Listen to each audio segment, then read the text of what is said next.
Hello and good evening to all of you. सभी को good evening. और good evening के साथ आज की जो क्लास है उसको स्टार्ट करेंगे।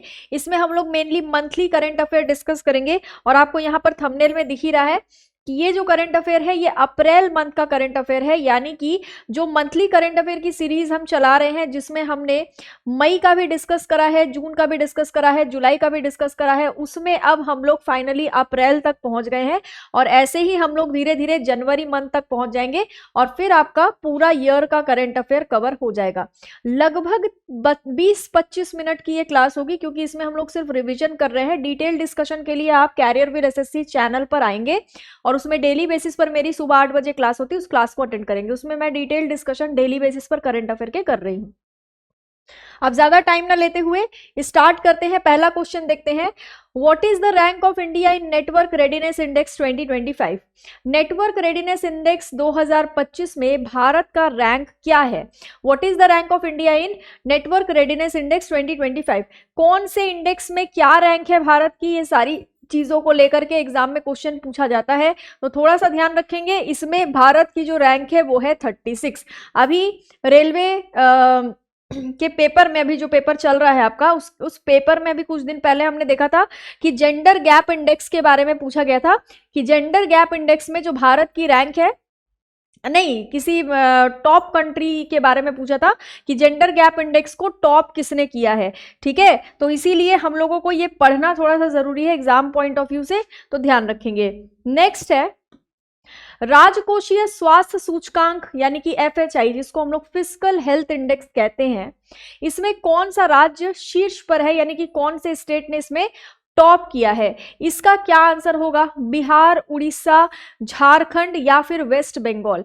जितने भी बच्चों ने ऑप्शन नंबर बी लगाया होगा, यानी ऑप्शन नंबर बी जिन बच्चों के दिमाग में आया होगा, उनका आंसर एकदम सही है। ठीक है, तो बिहार इसका आंसर नहीं होगा, उड़ीसा इसका आंसर होगा, झारखंड, वेस्ट बंगाल भी इसका आंसर नहीं होगा। उड़ीसा के मुख्यमंत्री का नाम है मोहन मांझी। हाल ही में उड़ीसा में सैंड आर्ट फेस्टिवल भी शुरू हुआ है। क्या शुरू हुआ है? सैंड आर्ट फेस्टिवल हाल फिलहाल में उड़ीसा में स्टार्ट हुआ है। ठीक है, अब हम लोग देखते हैं next question. Which state tops solar installation in Indian railway stations and service buildings? भारतीय रेलवे स्टेशन और सेवा भवनों में सौर ऊर्जा प्रतिष्ठानों में कौन सा राज्य शीर्ष पर है? यानी कि इंडिया में ये पूछा जा रहा है कि रेलवे स्टेशनों में और जो सर्विस बिल्डिंग्स होती है उन सभी में सौर ऊर्जा को लेकर के कौन सा स्टेट टॉप कर चुका है? सोलर एनर्जी के इंस्टॉलेशंस को लेकर के किस स्टेट ने टॉप किया है? इस स्टेट का नाम है राजस्थान। अभी सिर्फ राजस्थान ही नहीं, पूरे भारत में हम लोग सोलर एनर्जी को लेकर के काम कर रहे हैं, सौर ऊर्जा को लेकर के भी, पवन ऊर्जा को भी लेकर। सोलर पैनल जगह जगह लगाए जा रहे हैं। ठीक है, सोलर पैनल जगह जगह लगाए जा रहे हैं। पीएम सूर्य घर योजना के बारे में भी आपको पता ही होगा। पीएम सूर्य घर योजना, ठीक है, पीएम सूर्य घर योजना के तहत भी हमें पता है कि लोगों के घरों की छतों पर सोलर पैनल लगाए जा रहे हैं। उसी तरीके से हम लोग चाह रहे हैं कि रेलवेज हो चाहे सर्विस बिल्डिंग्स हो, हर जगह सोलर पैनल्स होने चाहिए। सौर ऊर्जा से जो है हम लोग का ज्यादा से ज्यादा काम होना चाहिए, ताकि हम लोग फॉसिल फ्यूल्स पर अपनी डिपेंडेंसी कम करें। इंटरनेशनल सोलर अलायंस के बारे में मैंने आपको हमेशा बताया है कि इसको आपको जरूर याद रखना है। अंतरराष्ट्रीय सौर ऊर्जा गठबंधन इसको हम कहते हैं। इसका जो हेडक्वार्टर है वो आपको गुरुग्राम में मिल जाएगा, ये मैंने आपको कई बार बताया हुआ है। ठीक है, राजस्थान इसका आंसर हो जाएगा। राजस्थान का एक फोक डांस है जो बहुत ज्यादा न्यूज में रहता है। इस फोक डांस का नाम है कालबेलिया। ठीक है, कालबेलिया फोक डांस। नेक्स्ट देखो, Who has been appointed as the executive director of NPCI? NPCI का अगर आपसे फुल फॉर्म पूछा जाए तो वो होता है national payment corporation of India. ठीक है, क्या होता है इसका full form? National payments corporation of. NPCI का फुल फॉर्म होता है, एनपीसीआई का फुल फॉर्म होता है इसी एनपीसीआई ने 2016 में यूपीआई को एस्टैब्लिश किया, यानी यूपीआई को लॉन्च किया था, एस्टैब्लिश तो नहीं, लॉन्च किया था। एनपीसीआई के कार्यकारी निदेशक के तौर पर चुना गया था सोहिनी राजोला को। ध्यान रखेंगे अप्रैल के महीने की बात हो रही है, अभी की बात नहीं हो रही है, अप्रैल में चुना गया था, उस बारे में बात हो रही है, ठीक है। Who has been honored with National Youth Award? राष्ट्रीय युवा पुरस्कार 2025 से हाल ही में किसको सम्मानित किया गया है? राष्ट्रीय युवा पुरस्कार 2025 से हाल ही में किसको सम्मानित किया गया है? अगर ये पूछा जाए तो आकर्ष श्रॉफ, रितेश कश्यप, उमंग पटेल या शिव सिंघल। राष्ट्रीय युवा पुरस्कार से सम्मानित किया गया है आकर्ष श्रॉफ को। ऑप्शन नंबर 8, टाइगर श्रॉफ नहीं है, ये आकर्ष श्रॉफ है, ठीक है। चलो, किसी को भी कोई भी अवार्ड दिया जा रहा है तो याद रखना है, जैसे कि Indian of the year award, Indian of the year for outstanding achievement award से किसे सम्मानित किया गया है? ये जय शाह को सम्मानित किया गया है। किसे? जय शाह को सम्मानित किया गया है। तो ये भी आप लोगों को याद रखना है, ठीक है। कोई भी अवार्ड अगर दिया जा रहा है तो वो एग्जाम पॉइंट ऑफ व्यू से ऑटोमेटिकली जरूरी हो जाता है। नेक्स्ट क्वेश्चन देखो, अप्रैल के महीने में एक और खबर आई थी स्पोर्ट्स से related. Who became the first Indian boxer to win gold at World Boxing Cup? विश्व मुक्केबाजी कप में स्वर्ण पदक जीतने वाले पहले इंडियन कौन बने हैं? First Indian boxer to win gold medal at world boxing cup. Vijender Singh, Sumit Kashyap, Hitesh Gulia या फिर हरमनप्रीत सिंह। इसका आंसर हो जाएगा option number C, Hitesh Gulia. पहली बार हमको देखने को मिला कि हितेश गुलिया ने बॉक्सिंग में गोल्ड मेडल जीत लिया है। किसमें जीत लिया है? बॉक्सिंग में इन्होंने गोल्ड मेडल जीत लिया है, ठीक है। मुझे कोई ये बता सकता है कि वर्ल्ड बॉक्सिंग फेडरेशन का जो हेडक्वार्टर है, हेडक्वार्टर ये कहां पर है? कौन बता सकता है मुझे? अमित शाह ने किस राज्य में इफ्को बीज अनुसंधान केंद्र की आधारशिला रखी है? Amit Shah less foundation stone for IFFCO seed research centre at which state? IFFCO seed research centre की आधारशिला जो है वो अमित शाह ने कहां पर रखी है हाल फिलहाल में? अगर आपसे ये पूछा जाए तो कहां पर रखी होगी? राजस्थान, गुजरात, बिहार या फिर झारखंड? सिंपल सी बात है, ऑप्शन नंबर ए गुजरात इसका आंसर हो जाएगा। क्या आंसर हो जाएगा इसका? ऑप्शन नंबर ए गुजरात इसका आंसर हो जाएगा, ठीक है। इफ्को के बीज अनुसंधान केंद्र की आधारशिला रखी गई है हाल फिलहाल में गुजरात में। गुजरात में ही नेशनल मैरीटाइम हेरिटेज बनाया जा रहा है, ठीक है। गुजरात का जो लोथल वाला एरिया है ना, लोथल जो सिंधु घाटी सभ्यता स्थल है यानी इंडस वैली सिविलाइजेशन साइट है, इसको हम लोग पोर्ट सिटी भी कहते हैं। क्या कहते हैं इसको? हम लोग पोर्ट सिटी भी कहते हैं। नेक्स्ट देखो, Esha Singh won which medal in ISSF world cup 2025? Esha Singh ने विश्व कप 2026 में, ईशा सिंह ने ISSF विश्व कप 2025 में कौन सा मेडल जीता है? 2025 का जो ISSF वर्ल्ड कप हुआ इसमें ईशा सिंह ने कौन सा मेडल जीता? जरूरी नहीं है कि गोल्ड और सिल्वर जीतने पर ही हम लोग चीजों को पढ़ेंगे। अगर ब्रॉन्ज मेडल भी कोई जीत रहा है तो वो भी हमारे एग्जाम पॉइंट ऑफ व्यू से जरूरी हो जाता है। कांस्य पदक होगा इसका आंसर, इन्होंने ब्रॉन्ज मेडल जीता है। ईशा सिंह अगर ISSF विश्व कप में जीत रही है यानी कि ये कौन से खेल से रिलेटेड है? ये शूटिंग से संबंधित है, शूटिंग से, ठीक है। ISSF का फुल फॉर्म क्या होता है? इंटरनेशनल, ये जो ISSF लिखा है ना इसका बता रही हूं, international shooting sports federation, international shooting sports federation ISSF का फुल फॉर्म होता है। नेक्स्ट देखो, हाल ही में किस राज्य के नोलेन गुडेर संदेश को GI टैग दिया गया है? कौन से राज्य में नोलेन गुडेर संदेश को GI टैग हाल ही में दिया गया है? ये एक तरीके की मिठाई होती है। क्या होती है एक तरीके की, ये मिठाई होती है, यानी एक तरीके का स्वीट होता है। ठीक है, नोलेन गुड़ेर संदेश, ये वेस्ट बंगाल में आपको देखने को मिलेगा, पश्चिम बंगाल में ये वाला स्वीट हमको मिलता है और सालों से ये वहां बनाया जा रहा है और वहीं का प्रसिद्ध है। आप चाहे किसी भी राज्य में चले जाओ, आपको ये उस तरीके का नहीं मिलेगा जितना सॉफ्ट ये वेस्ट बंगाल में बनता है, जितना टेस्टी ये वेस्ट बंगाल में बनता है। इसमें गुड़ डाला जाता है, गुड़ डाल के इसको बनाया जाता है।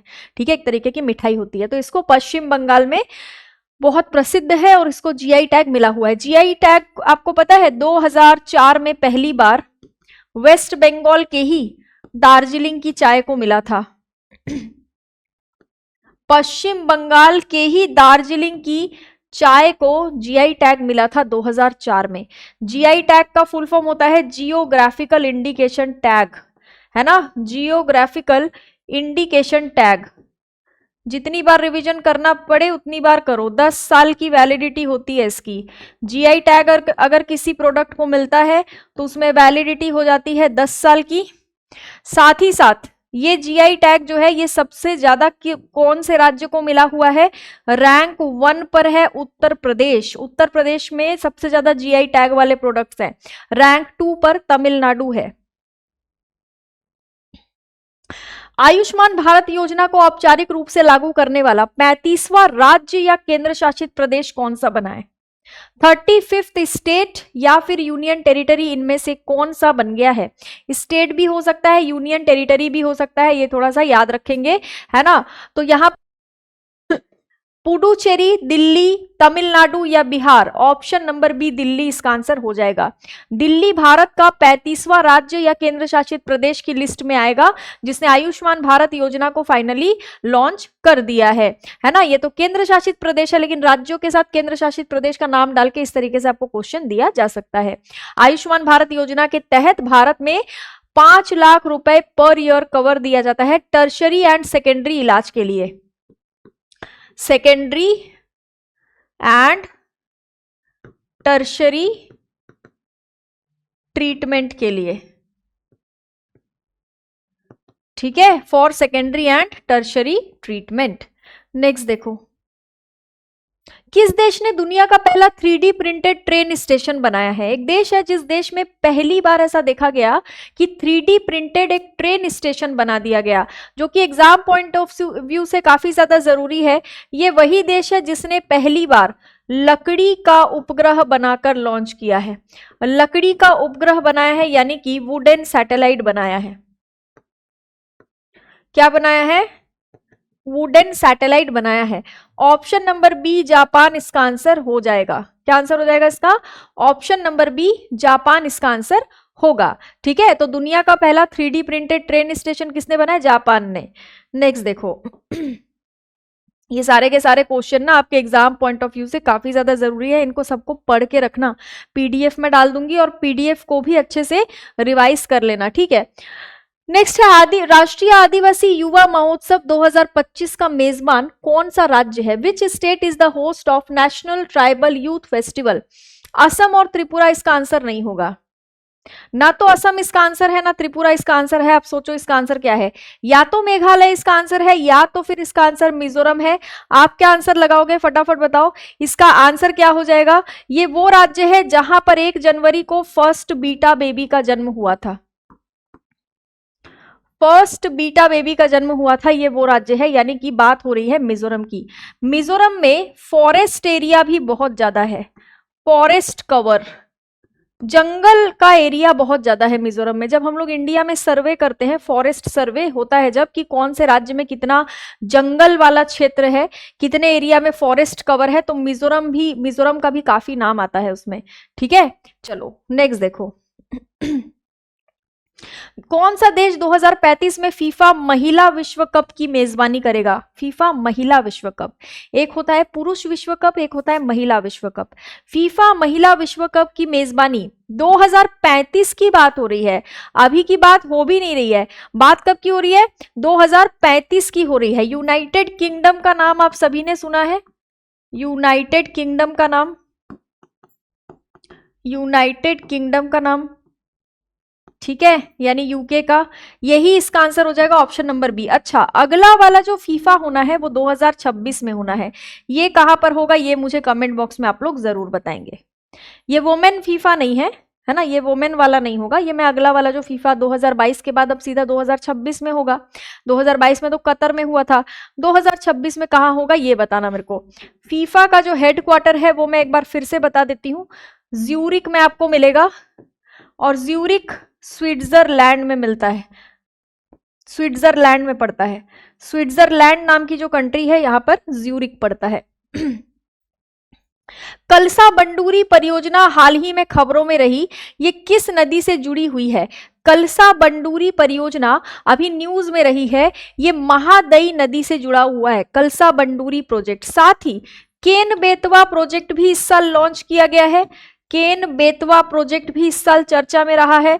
केन नदी और बेतवा नदी को लेकर मध्य प्रदेश और उत्तर प्रदेश के बीच में ये प्रोजेक्ट है। साथ ही कोसी नदी और मेची नदी को लेकर के भी एक प्रोजेक्ट लॉन्च किया गया है, कोसी मेची प्रोजेक्ट। ये नदी जोड़ो परियोजनाएं हैं और ये नदियां हैं। कोसी मेची प्रोजेक्ट को बिहार में स्टार्ट किया गया है। केन बेतवा दोनों नदियां हैं, दोनों को जोड़ने की परियोजना है, मध्य प्रदेश और उत्तर प्रदेश वाले एरिया में पानी सप्लाई करने के लिए। कोसी मेची भी दोनों नदियां हैं, ठीक है, और ये प्रोजेक्ट बिहार में लॉन्च किया गया है। और वैसे ही कलसा बंडूरी परियोजना है जो महादई नदी पर है। किस राज्य के जांच पोर्टल ने पुलिस और सुरक्षा में उत्कृष्टता के लिए स्कॉच पुरस्कार जीता है? यानी कि कौन से राज्य की पुलिस ने यह अवार्ड जीता है? बस सिंपल सा क्वेश्चन ये है। स्कॉच पुरस्कार कौन से राज्य की पुलिस को मिला? तो यूपी पुलिस को। यूपी पुलिस को स्कॉच अवार्ड के लिए चुना गया है, बेहतरीन प्रदर्शन करने के लिए, बेहतरीन काम करने के लिए, ठीक है, स्कॉच अवार्ड के लिए इनको चुना गया है। ऑप्शन नंबर सी हो जाएगा इसका आंसर, है ना। चलो नेक्स्ट देखो, निम्नलिखित में से किसने ऑटोमोटिव सेक्टर की वैश्विक प्रतिस्पर्धात्मकता पर रिपोर्ट जारी की है? इसका आंसर हो जाएगा option number B, NITI Aayog. NITI Aayog का जो गठन है 2015 में हुआ था। इसके जो अध्यक्ष होते हैं वो प्राइम मिनिस्टर ऑफ इंडिया होते हैं, इसके अध्यक्ष, ठीक है। और नीति आयोग को पॉलिसी थिंक टैंक के नाम से जाना जाता है, थिंक टैंक के नाम से नीति आयोग को जाना जाता है, ये याद रखेंगे। नेक्स्ट है, Rafale marine fighter jet have been acquired from which country? Rafale marine fighter jet, normal वाला रफेल फाइटर जेट हो, चाहे रफेल मरीन फाइटर जेट हो, चाहे कैसा भी हो, रफेल नाम है मतलब समझ जाइए डसॉल्ट कंपनी जो कि फ्रांस की है, यानी कि फ्रांस से हम लोग रफेल फाइटर जेट खरीदते हैं, ठीक है, ये फ्रांस की ही है। नेक्स्ट देखो, Mount Kanlaon recently erupted in which country? हाल ही में माउंट कैनलॉन किस देश में फटा है? हम लोग ज्वालामुखी के बारे में पढ़ते हैं, ठीक है। मनीला नाम की जो जगह है ये फिलीपींस की राजधानी है, और इसी फिलीपींस में मैं राजधानी बता रही थी, ठीक है, मैंने ये नहीं बोला है कि मनीला में फटा है ना। इसी फिलीपींस में ये ज्वालामुखी फटा है, माउंट कैनलॉन। आप सभी को पता होगा फिलीपींस वाला जो एरिया है वहां पर जो मनीला नाम की जगह है, इंटरनेशनल राइस रिसर्च इंस्टीट्यूट का हेडक्वार्टर है यहाँ पर, यानी कि अंतरराष्ट्रीय चावल अनुसंधान केंद्र का मुख्यालय यहीं पर है। ऑप्शन नंबर बी फिलीपींस होगा। जो रैमन मैगसेसे पुरस्कार दिया जाता है ना, रैमन मैगसेसे अवार्ड, ये जो अवार्ड दिया जाता है ना, ये अवार्ड फिलीपींस के ही एक लीडर के नाम पर, पूर्व लीडर थे वहां के, उनके ही नाम पर दिया जाता है, ठीक है। आचार्य विनोबा भावे पहले भारतीय थे जिनको यह अवार्ड मिला था। इनमें से किसने सुखोई 30 MK1 विमान से लंबी दूरी के ग्लाइड बॉम्ब गौरव का सफलतापूर्वक परीक्षण किया है?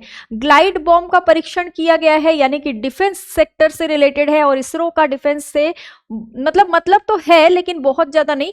डीआरडीओ का डिफेंस सेक्टर से मतलब है, डीआरडीओ का फुल फॉर्म होता है defence research and development organisation. गठन हुआ था 1958 में, और इसके जो अध्यक्ष हैं उनका नाम है SV कामत, ठीक है।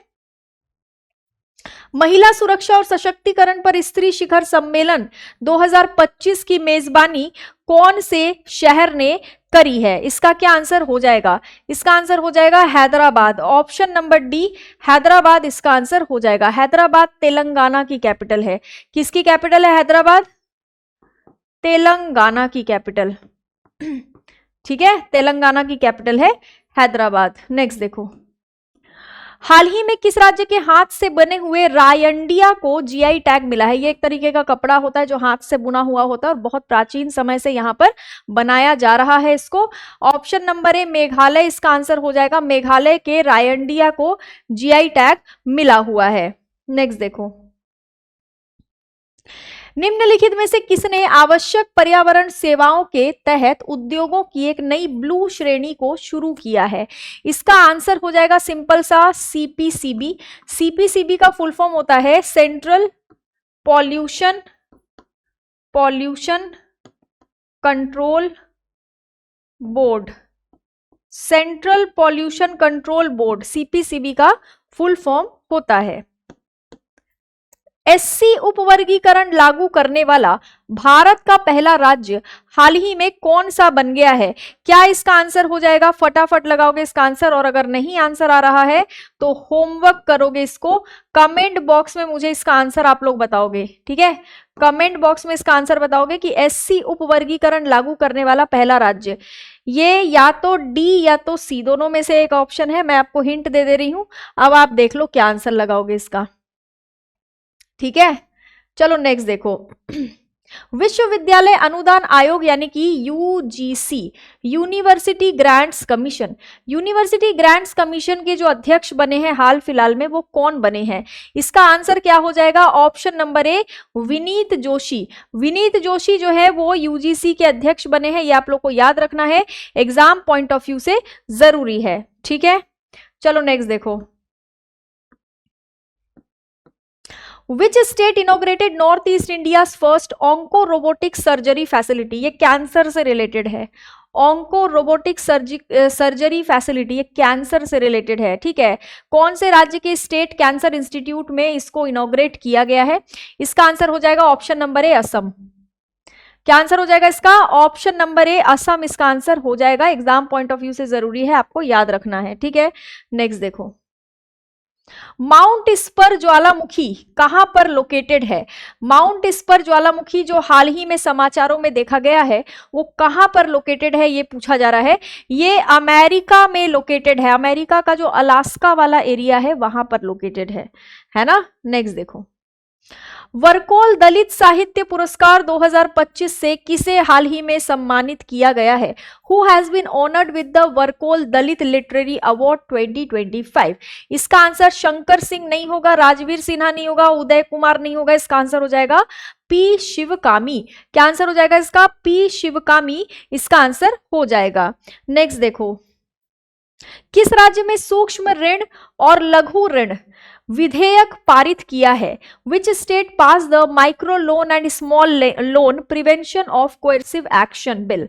ऑप्शन नंबर बी हो जाएगा इसका आंसर कर्नाटका। कर्नाटका ने इसको हाल ही में लॉन्च करा है, ठीक है? नेक्स्ट है, भारत ने अपना पहला अफ्रीका भारत समुद्री अभ्यास किस देश में शुरू किया था? अप्रैल के करंट अफेयर ध्यान रखेंगे। इस अभ्यास का नाम है एकीमे अभ्यास। ऑप्शन नंबर सी तंजानिया इसका आंसर हो जाएगा। एकीमे अभ्यास ऑप्शन नंबर सी तंजानिया। जिन बच्चों ने दिमाग लगा के आंसर करा होगा उनका आंसर ठीक है ना? The index of industrial production यानी IIP in India is published by which organisation? Central statistical CSO इसका फुल फॉर्म हो जाएगा, ठीक है? Central statistical organisation. Option number A इसका आंसर होगा। बोहाग बिहू 2025 जिसको हम लोग रोंगाली बिहू भी कहते हैं, ये कौन से राज्य में सेलिब्रेट किया गया है? अप्रैल के करंट अफेयर है। बिहू फेस्टिवल चाहे कोई सा भी हो, बोहाग बिहू हो, रोंगाली बिहू हो, भोगाली बिहू हो, कोई सा भी बिहू हो, ये बिहू नाम आ रहा है तो आप लोग सीधे असम लगा देंगे। नेक्स्ट देखो, किस राज्य में मिल्क फेड ने राष्ट्रव्यापी उपस्थिति को बढ़ावा देने के लिए वेरका के लिए वीरा शुभंकर को लॉन्च किया था? ऑप्शन नंबर डी इसका आंसर हो जाएगा। क्या आंसर हो जाएगा? ऑप्शन नंबर डी पंजाब इसका आंसर हो जाएगा। आज का सबसे इंपॉर्टेंट क्वेश्चन जो है वो यही है, यहां पर लिखा है who has been appointed as the chairperson of 23rd law commission of India. 23वें विधि आयोग के अध्यक्ष के तौर पर कौन चुने गए हैं? Option number D, justice Dinesh Maheshwari को 23rd विधि आयोग के अध्यक्ष के तौर पर चुन लिया गया है। ऑप्शन नंबर डी इसका आंसर होगा। ठीक है, समझ गए? किस देश ने दुनिया का सबसे ऊंचा पुल जिसे Huang Jiang grand Canyon bridge कहा जाता है उसकी पेशकश करी है ना, इंट्रोड्यूस करा है इस ब्रिज के बारे में? किसने इंट्रोड्यूस करा है? चाइना ने करा है। किसने करा है? चाइना ने करा है। कुछ ना कुछ चाइना करता ही रहता है ना। नेक्स्ट है, राजस्व सचिव के तौर पर अप्रैल महीने का करंट अफेयर है, उस समय की बात है। रेवेन्यू सेक्रेटरी के तौर पर किसको चुना गया था? ऑप्शन नंबर ए इसका आंसर होगा अरविंद श्रीवास्तव। अरविंद श्रीवास्तव इसका आंसर हो जाएगा। इस साल जो हमने 22 अप्रैल को पृथ्वी दिवस मनाया, हम लोग हर साल 22 अप्रैल को पृथ्वी दिवस यानी अर्थ डे मनाते हैं, इस साल भी हमने मनाया। और इस साल के पृथ्वी दिवस की जो थीम है वो क्या रही? Option number B, our power our planet इसका थीम रहा इस साल। ठीक है, क्लियर है? चलो नेक्स्ट देखो, दुनिया का पहला पूर्ण रूप से नवीकरणीय ऊर्जा से चलने वाला शहर कौन सा बनने जा रहा है? Which is going to be the world's first fully renewable energy powered city. इसका नाम है अमरावती। अमरावती जो है ये बनने जा रहा है पूरी तरीके से रिन्यूएबल एनर्जी से चलने वाली सिटी, है ना। चलो काफी सारे क्वेश्चंस हमने डिस्कस कर लिए हैं, ठीक है। अब देख लेते हैं ये क्वेश्चन जो सबसे इंपॉर्टेंट है वो है पृथ्वी पर लौटने वाला सबसे पुराना अमेरिकी अंतरिक्ष यात्री। सबसे पुराना तो नहीं, ओल्डेस्ट, सबसे उम्र दराज लिखना, पुराना मत लिखना, सबसे ओल्डेस्ट यानी कि सबसे उम्र दराज अभी तक में अमेरिकी अंतरिक्ष यात्री कौन बने हैं? डॉन पेटिट बने हैं। ठीक है, तो बहुत सारे क्वेश्चन हमने सॉल्व कर लिए हैं। फटाफट बैच के बारे में बता देती हूँ। रेलवे का फाउंडेशन बैच आपके लिए अवेलेबल है, ये बैच आप ले सकते हैं। इस रेलवे के फाउंडेशन बैच की प्राइस है मात्र 999। कितनी है? मात्र 999 रुपए है। और इस बैच के साथ प्रैक्टिस बैच और रिविजन बैच बिल्कुल फ्री है, ठीक है, तो वो आपको ऑटोमेटिकली मिल जाएगा। बाकी मेरी डेली बेसिस पर जो क्लास होती है करंट अफेयर की, वो 8 से 9 बजे तक होती है career will SSC YouTube channel पर। कैरियर विल एसएससी चैनल पर, ये कैरियर विल का रेलवे चैनल है, ये कैरियर विल का एसएससी चैनल है। इस चैनल पर रोज सुबह 8 से 9 पीडीएफ आपको current affair by Jayashree ma'am नाम के टेलीग्राम चैनल पर मिलेगा। और ये स्कैनर है, इसको स्कैन कर लेना, सीधे टेलीग्राम चैनल पर पहुंच जाओगे। बाकी मिलते हैं हम अगले सेशन में। Have a very very very good day to all of you. Thank you so much.